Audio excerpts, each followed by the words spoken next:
Hello, my name is Rusos Demiso Odhiambo, founder of Mushroom Kenya, and I want to ask you a question.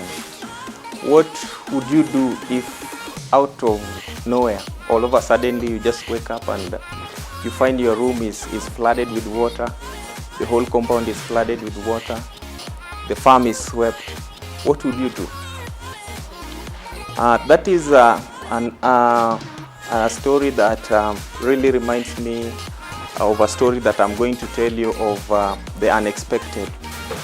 So since I was 9, we've been given plots. In a family, everybody was given a plot so that the family land was out of bounds. You are not to take even a single maize from it. You have to do it from your plot, and you do anything with what you have on your plot.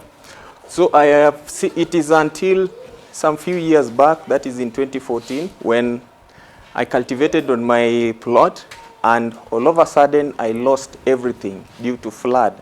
This is a flood that has not been seen in our home area since I was born. So it left me thinking, what has really happened? And then I realized that it was the effects of climate change. And so I said to myself that I need to start a company that will stand for climate. And that is what Mushroom Kenya is. So Mushroom Kenya is saving the planet while we are growing safe mushrooms organically. So we are a mushroom farm that is based in Kenya. We produce oyster and button varieties, majorly for hotels and groceries. And we also mentor farmers on using climate-smart solutions to do the mushroom farming. So the problems that we are solving, one of them is that Kenya is facing a very increasing deforestation rates of 2.04 billion trees every year. And as mushroom farmers, we are also contributing to this. The second problem is 50 million bottles are thrown into the landfill every year. And there is increased food security whereby 2 out of 3 people in Kenya are facing starvation. So our solution is we are currently building mushroom houses with the bottles that we recycle 529 per square meter, and which saves the farmers 40% of the construction cost, and saving a tree, which is the seed of future environment.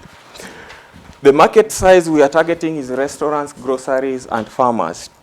And then the competition we have is Kigali Farms, we have Abadea's mushrooms, and Baniel mushroom. Our business model is we do mushroom sales, premium trainings, and premium on-farm mentorship, and then structure setup costs. Our marketing and sales strategy is social media. My name is Craig Omore, the guy behind Tambua, and I'm ready to present you the pitch. So Jane is a parent of 4, including an infant and 2 university students, and a graduate. Time to time, he faces a challenge of wanting to hear from their children, as well as her, on their health issues. So they face a myriad of problems in the health industry, and they are aware of these issues. So from time to time, they ensure that their kitchen cabinet has a package where they have drugs, so as to ensure in case they are facing pain relievers, they need the antibiotics. In case they are relentless pain, the drugs are in there. So this is an initiative to ensure that they have good health and to ensure that their children are safe. So about over 100,000 deaths are reported by World Health Organization annually in Africa due to counterfeit medicinal products. Furthermore, over 120,000 deaths of children occur annually due to counterfeit pneumonia as well as malaria drugs. This shows you that this is a rampant issue in our society, and we need to address the health challenges that are brought about with counterfeit products, more so medicinal drugs. This increases high mortality rate as well as poor health. Does anyone want to be unhealthy? Does anyone want to die due to taking a falsified drug? No, and I believe not at all. Tambua is a simple mobile application that can detect whether a product is genuine or fake by use of a barcode or a batch number. Furthermore, it will help consumers differentiate genuine from counterfeit. It will further help manufacturers track their products from distribution to consumption and help them protect their brands, while at the same time gain business insights from market data analytics. Simply, this is how Tambua works. Once you open our mobile application, you scan and it will give you the result instantly. It will tell you if it's a pain reliever, it will give you the product code, purchase date, time, and the relevant information you require. On the further end, if for those who, they'll have voice assistance, which is enabled. And simply, this is how our platform is. At Tambua, our number one priority is safety for our consumers. We hope to save millions of lives through this mobile application, and we ensure that safety is our number one priority for our consumers.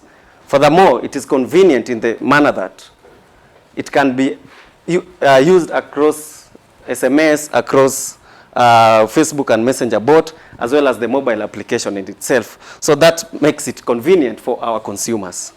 We have registered intellectual property and partnered with some of our information like Kenya and Justice Hill. So don't just buy, get real with Tambua. Funky Science is a platform that teaches children the practicability of science through fun and exciting experiments and activities. It can be jokes, tutorials, please stop yawning. I'm not that boring yet. I've just started. And what we do, we use readily available household materials to teach the children science concepts so that they can be more relevant to them and more familiar. For us, our problem statement is that about 95% of students actually fail in science subjects. Yes, you're thinking that's a big number, but it's true because these are majority of the students who are actually sitting for the end of school level exams. So that's KCSE and KCPE. And that's a big number. If we're supposed to get students doing agriculture, chemistry, biology in the university courses, how are we going to reach Vision 2030? And majority of those subjects are science courses. And we're having 95% failing, 5% going in to do these courses. So basically what we do in terms of our innovation and quality, we offer interactive, hands-on science sessions for kids. As you can see, that is one of the sessions that we've had at Makini School, where we're encouraging the children to use their hands and use materials that they can find in their house. That's a plastic plate.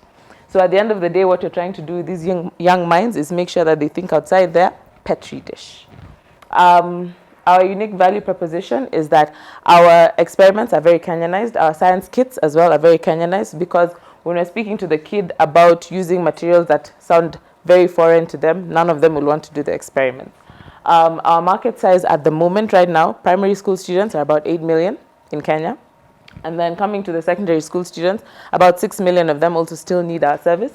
And of course, for the teachers, we have about 400,000 teachers who can actually utilize our sessions, utilize our kits, and utilize any of the experiments that we're doing to teach science. In terms of some of the experiments that we do, these are some of the examples of the experiments we do with the children. This is another example. And of course, there's a face there that looks a bit familiar. I don't know if you know that face, also doing some of those experiments. For our mission and our vision at the end of the day is to inspire the next generation of African scientists, for us to reach Vision 2030, for us to reach industrialization as a country and as a continent. We need these children to learn science. Lastly, I'd like to introduce you to my team. As you can see, Tracy, myself, looking very pretty over there, with our content creator, Edgar, and then with our two facilitators, Safari and Sheila. Thank you very much for listening to me, and I hope you will reach a science resolution very soon. We are a youth-based, youth-led mental health organization that promotes mental health through awareness, providing support for young people who are going through mental health challenges, and advocacy. So about 5 years ago, actually 10 years ago, in 2010, that's almost 10 years ago, between 2010 and 2015, I lost 5 friends to suicide. And on close investigation, we found out they were going through mental health challenges. And just sitting at home one day, I realized that some of these challenges are things we can work together as youth to address. One of them was the stigma around mental health issues. And the second thing was affordability of these services. And so that's when we started this journey to have a voice for the youth and provide solutions for the youth. The problem is in Kenya, we have 1 in 4 who are going through mental health challenges. That's 25% of the country. That's a huge number of people who are going through these challenges. And you have 5 in 6 who access quality treatment. And that's the plug we're trying to fill as an organization, providing professional services at affordable rates. We have 4 in 5 who are depressed, who attempt or commit suicide. And so that's key to what we are trying to do to reduce the suicide rate in the country among the youth. The problems that are facing the youth, as I said earlier, are lack of resources, the high level of stigma, and the lack of information of when where to get help. So our strategies revolve around affordable counseling and therapy, relatable and impactful awareness campaigns, and holistic approach to treatment, where we do, apart from counseling and medication, we offer physical wellness and art therapy. Our unique value proposition is in the affordability of our services, the holistic nature of our services, and the personnel who we work with, who are young and youthful, who are able to relate with our target market. Our path to customers are through awareness talks, the physical wellness events, social media, and awareness talks. So we have a huge market. We operate currently in Nairobi, and we also reach Kiambu County and Machakos County. So we worked with a figure of 5 million, and we found out that of these 5 million, only 30% are aware of counseling and these services. And of the 30%, 20% seek these services. And we are targeting to have 15% of this market. And on calculation, we found out that in a calendar year, we would be able to have an income of 54 million shillings, sorry. So we didn't just come and start offering solutions. We talked to the youth. We had interviews in campuses and in communities, and we asked them, what is the problem? Why are you not able to access these services? And the issue was the cost of treatment. The average cost to see a counselor right now is 3,500, and we offer our services at a lower rate for the youth. And the stigma around mental health, and that informed our strategies in addressing this issue. Our cost structure, we pay salaries, you have marketing, logistics and travel, and rent. And our revenue comes from counseling, consultancy with corporates, grants, events, and sale of merchandise. Thank you.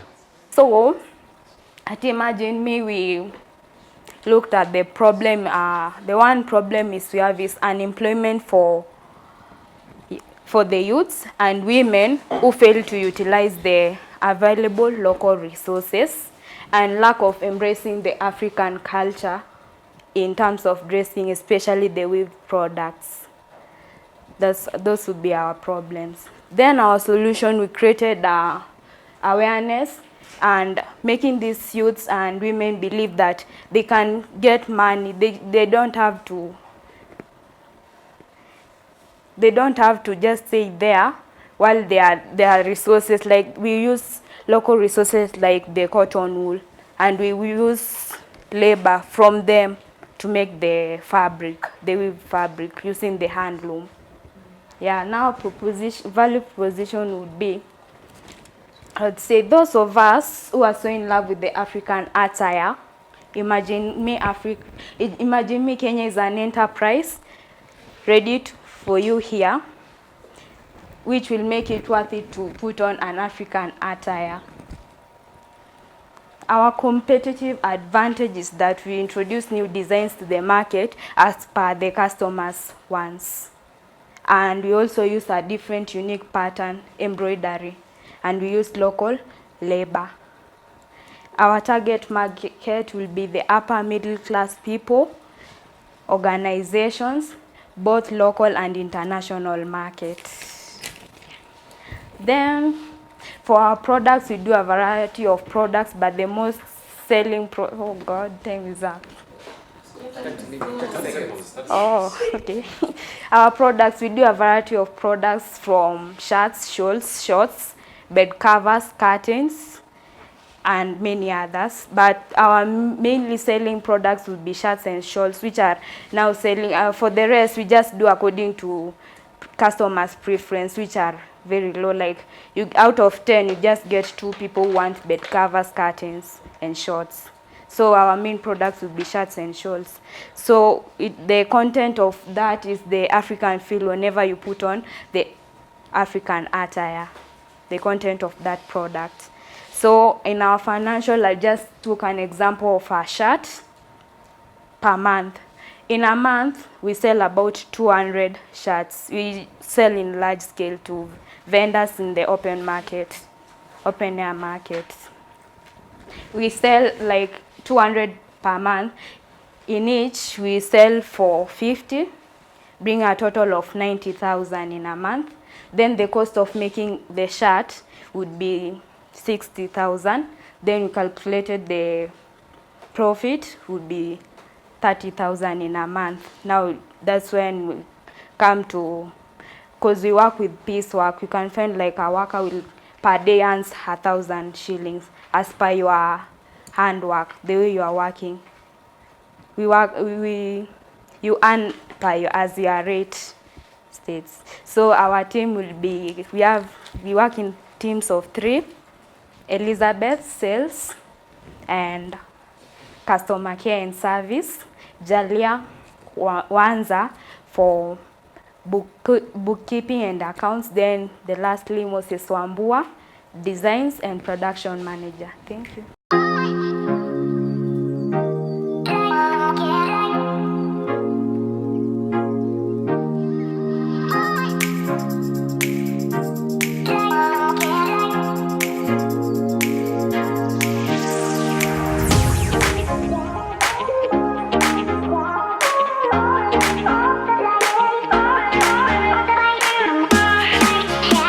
Over 6 million children are dying every year. 18,000 children a day, just because of diarrhea and other diseases related to, poor sanitation and hygiene practices. So basically, that's what we do as Tip It Up Kenya. We create awareness and come up with solutions to water, sanitation, and hygiene. So that just gives you the problem in graphics. There is the #1 killer compared to malaria, AIDS, and TB. 45% of deaths in children in Kenya and Africa is caused by poor sanitation and hygiene practices. And so we have been focusing on schools as focal points to push this message through. And the problem we found out in some of the barriers we found out that are hindering kids from not washing their hands are, cost of water, poor drainage, absence of soap, overcrowding because the facilities are few, and as you can see from the pictures.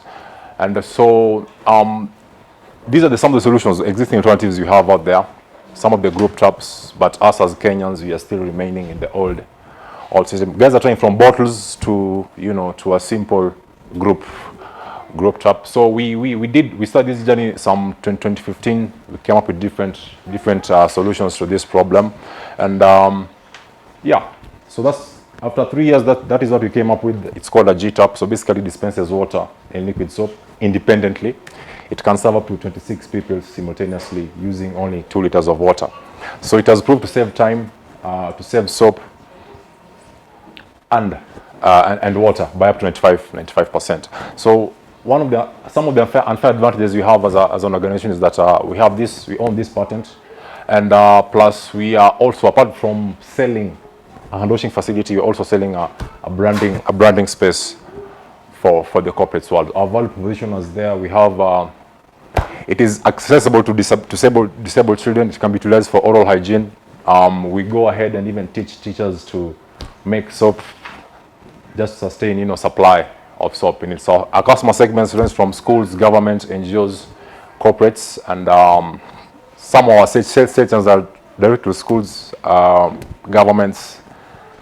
And as you can see, the market here, we have over 10,000 schools in Kenya, primary schools in Kenya, and only 5% have facilities. So these are some of our cost structures, and from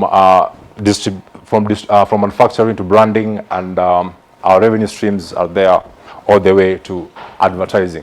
So our success story is that one. So far, we are saving about 1,000 liters of water every day and 800 minutes of time. So that's time's up. So today I'm going to present to you about Kaishipoli. So basically, our problem is the litter that's in Kenya. Do you know, like, we have every single day we have 300 metric tons of wastes disposed in Kenya, and out of that 90 metric tons is in Nairobi alone. So we're trying to help the community with the proper waste management through recycling of the plastic wastes. And so what we are trying to do, how we are going to go about this is by recycling the waste plastic into reusable products and also the proper collection and disposal of the same. Our unfair advantage, I would say, is the recycling bit, like environmental, going green. And also, we're very familiar with the plastic industry because once you come into contact with plastic, you realize there's so many different kinds of plastic. And for you to really do well in that, you really need to know like all the kinds of plastic and what usage. Because for us, currently, what we're doing shredded plastic. But in the near future, in the next like 6 months, we want to go into tile production. And for that, like they use, that encompasses different types of plastic. So you really need to know what kind of plastic to use for each. Yeah. So our customer segment is not very wide, but maybe with time we'll make it wide. Currently we have just the plastic manufacturers, the ones who use this plastic to make the products, and also the building contractors for the tiles and all that. Then our channels are also very limited because we mostly deal with a one-on-one, like so business to business marketing. Like we approach these companies, the manufacturers, so that they can give us business, and also now the marketers to promote the tiles to the contractors, which I know these will come later as we go along. Yeah, existing alternatives, I would say incineration of plastic, which creates actually more pollution to the environment, which is not helping in any way. And also dumping, like continuous dumping. I know you all you guys are aware of the Dandora dump site, so people just continue dumping, and eventually this leads to even more health hazards, and yeah, it's really damaging to the environment. For us, we want always that when you think of Kashi, you think of recycling, basically. Yeah, our key metrics, currently we're doing 1 ton a day. But over the next 6 months, we plan to increase our production to 2 tons per day. The cost structure. Our costs mainly revolve around labor, electricity, rent, and the transports to and from the company. Because first, even when you're receiving the raw materials, you also have to pay the transporters that are bringing you the raw materials. And also taking the same to the factories, you also have to pay. So proximity to these companies is also an advantage, which I believe we have, because it reduces the transport costs. The streams of revenue come from the shredded plastics, because currently we're buying the raw material at 20 shillings per kilo and selling the same at 40 shillings. So when we reduce the overhead costs that takes them to run the labor, the rent, and all that, we find that we use around 11 shillings. So that gives us a profit margin of around 9 shillings per kg, which is good revenue. Yes, thank you. Hi guys. Fine, thank you. So, my name is Toyet Ngetich, CEO and co-founder at Habit Health. One of the fun days, we've all walked to pharmacies, bought drugs, wanted to heal our siblings, our fathers, our parents, across the board. But what actually happens if you buy a drug and you dispense that medicine to that particular person, and over time they keep getting worse and worse? Death, unplanned pregnancies, increased life dependency levels, all leading to one cause: poverty in Africa. Out of 10 drugs, 3 are said to be counterfeit, falsified, or substandard in Kenya. Out of 10 pharmacies in Kenya, 5 are said to be traded illegally. That is why, as with Abiti Healthcare, we have walked into this space to bridge legitimate pharmacies to innocent citizens, and straight from your phone, which has a penetration of 98% in Kenya, you can order medicines straight from your phone. With a single download button from Play Store, you're able to download the BT app, and by logging in, you're able to see your nearest pharmacy. Straight from one click, you shall move to its inventory, compare prices, and decide on which medicine you need to dispense. Our business model works easily. Once you buy a product, we will charge 10% of the price of that product to the pharmacy. We also charge you 50 shillings per radius of 1 kilometer, helping us to create sustainability around our business model and help us serve you better. But this has been a... We started off with 200 deliveries per month on an average price. As of January this year, we were looking at an average of 1,200 deliveries per month. And by the end of 2019-2020 financial year, we're looking at up to 3,000 deliveries per month. But how do we get there from here to there? We're looking for to raise a seed round of 250,000 USD. All this will grow towards building our transparency, our systems, and more enabling brand visualization across our target markets. Working with pharmacies, working with doctors, and working with you. Together, we can create a chain of safe medicines. And from your phone, you're able to order medicines from the right pharmacy, which is registered, certified by the Pharmacy Imposers Board, helping us eradicate falsified and fake medicines. Thank you. So imagine if you had your own personalized tour guide who would give you an authentic local experience in any city in an African country. Wouldn't that be amazing? So this is the African Food Trail, and currently we are trying to bridge the gap between local and global. So only 7% of people who visit African cities end up into the real local communities, and only 5% of the tourist revenues end up into the local hands or directly go into the local hands. So at the African Food Trail, we are trying to bridge this gap where we bring the tourists into the back streets of Africa, one plate at a time, while also promoting like the local businesses. Okay, so at the African Food Trail, we usually charge people who take our experiences $25 US. And currently in Kenya, we have 2 million annual visitors who come to Kenya. So in Mombasa alone, which is like our pilot city where we launched our product, we have 84,286 visitors annually. So we are trying to target only 20% of this market, which will enable us to get a revenue of $420,000 US annually, just from the 20% of this target market. And how are we looking to achieve this number, or how are we looking to make this number a reality? So first of all, we'll launch a platform where people can go directly to this platform and book these experiences.